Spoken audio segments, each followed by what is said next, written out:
you had a moment, I think 3 or 4 years ago, where President Trump was talking with Putin and your name came up.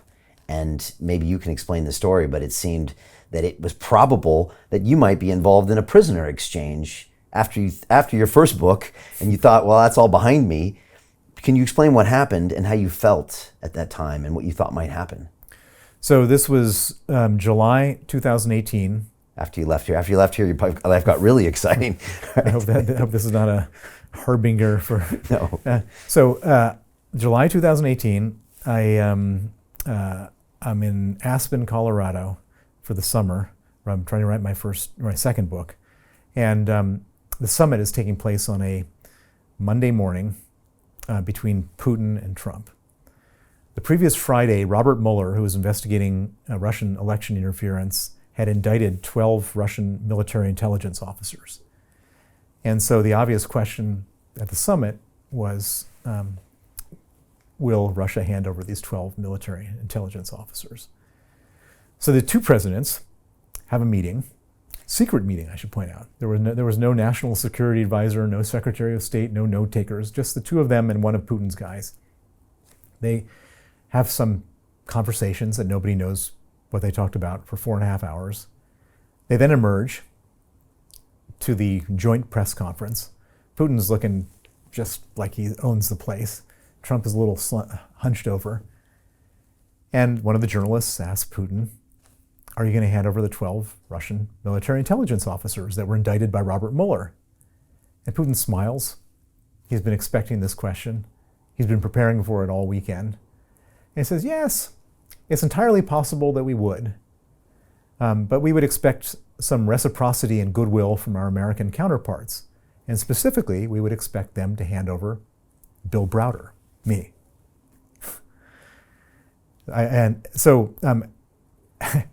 It's one thing, of the 7 billion people on the planet, I'm the guy he's calling out, which was pretty horrifying. Surprised you? It didn't surprise me. I mean, it horrified me, but it didn't surprise me.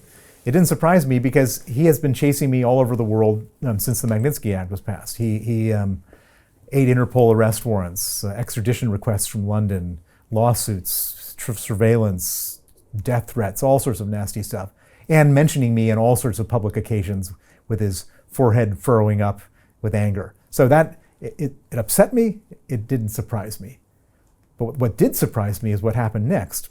So the obvious follow-on question was to President Trump. And one of the journalists said, Mr. President, what do you think of Putin's offer? And without skipping a beat, he said, I think it's an incredible offer. And that did surprise me. The most powerful man in the free world offering me to Putin, who wants to kill me in a Russian prison.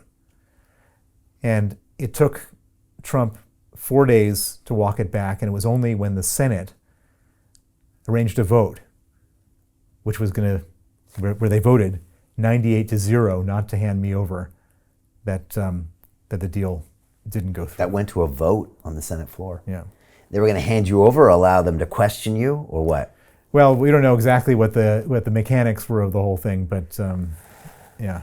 That's scary. Horrifying.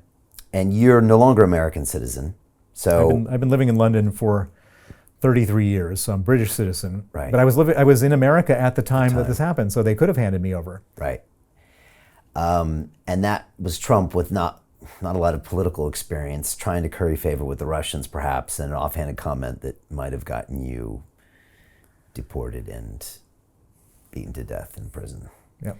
How do you respond to something like that? Well, I mean, there was some upside to the whole thing, which is that all of a sudden the world wanted to know, who's this Bill Browder and what's the Magnitsky Act? And so I got the world, educated on those things, which was helpful. I mean, and more people knew about the Magnitsky Act, and it was shortly after that that other countries passed the Magnitsky Act, and so sometimes when life gives you lemons, you make lemonade, and. How do you personally react? Do you get scared? Do you stay up at night? Do you watch your back? Do you panic? Do you freak out? Or no, I don't do any of that stuff. Okay. I compartmentalize. I deal with the problem. I get it dealt with, and then I switch to a new compartment and deal with whatever and do whatever I'm doing. You always have, or you learned to do that? No, 13 years of this, you learn to do that. Okay, but at first it was very emotional. Oh my God, it was terrible at first. Right. You know, when I was thinking, and then I was sitting in bed, you know, staring at the wall, thinking about, you know, what it's going to be like when I'm in a Russian prison and they're torturing me. Right. You open up Red Notice and you're in the Moscow airport and you think it's all over. They hold you for 15 hours of questioning. We talked about this last time you were here. And you're thinking, why did I ever even think about coming back? And they release you and you're like, oh my gosh, I got out. Yeah. And that was probably your early days of getting used to a lot of this stuff. But this stuff would continue after you left this studio in March of 18. 2 months later, you're in Madrid and they grab you. You tweet out something from the back of the taxi as Interpol grabs you, instructed by Russia, I believe, and you're off to another adventure of potential panic. That's how you open up the latest book. Yeah, I wasn't in a taxi. I was in the back of a police car, arrested by the Spanish National Police on an Interpol warrant from Russia. And it was only because I had my phone and I tweeted it out that it created such a storm of indignation that the Spanish realized they didn't want to walk into this mess and they released me.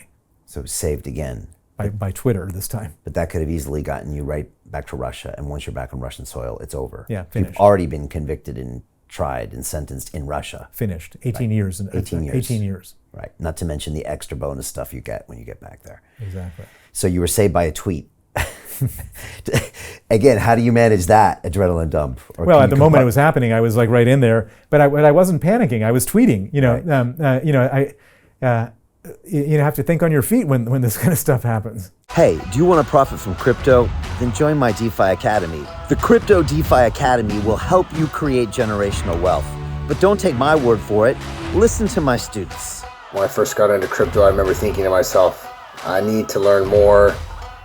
Brian Rose, learning crypto, learning DeFi, gotta do it. I am so grateful that I jumped in and did this. I had to break through some limiting beliefs that I can do this, that I can afford this, that I can be in this. It challenges the things that are deeply rooted within us. Joining DeFi Academy has been one of the best decisions I have made on my blockchain journey. This course was a life changer, a game changer, a huge eye-opener, coming from knowing practically nothing at the speed of the learning over 4 weeks was just fantastic. The information you provided in this class was invaluable. I feel far more confident in my next steps. You took complex concepts and made them easier to understand. What's different than so many other ones is it just doesn't tell you what to do. It actually makes you do it. This is for people who are serious about becoming traders. This is the way it should be done. I realized from this learning experience again that it is not about what you learn, but about who you learn it from.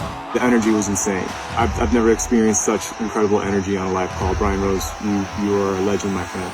It's the only thing in the market where you can get all information and learn everything what you need to know. Everything is so clear and so well done, and I'm just forever grateful for this program. It made me feel so much more confident about crypto than I did before.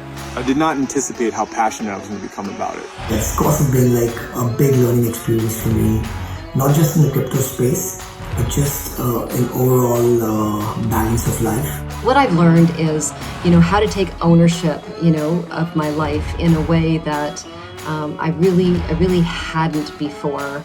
Yeah, you can't put a price on that, really. I would recommend it to anybody, top notch. Excellence does not come cheap. So if you want excellence, you got to pay for it, but it's so worth it. Pull the trigger. That's what this course is about. You're not going to regret it, really. It's amazing. Thank you, Brian and team. So what are you waiting for? Crypto is happening now. Click the link below, submit your application, and let me mentor you on how to create generational wealth and build the decentralized financial infrastructure of the future.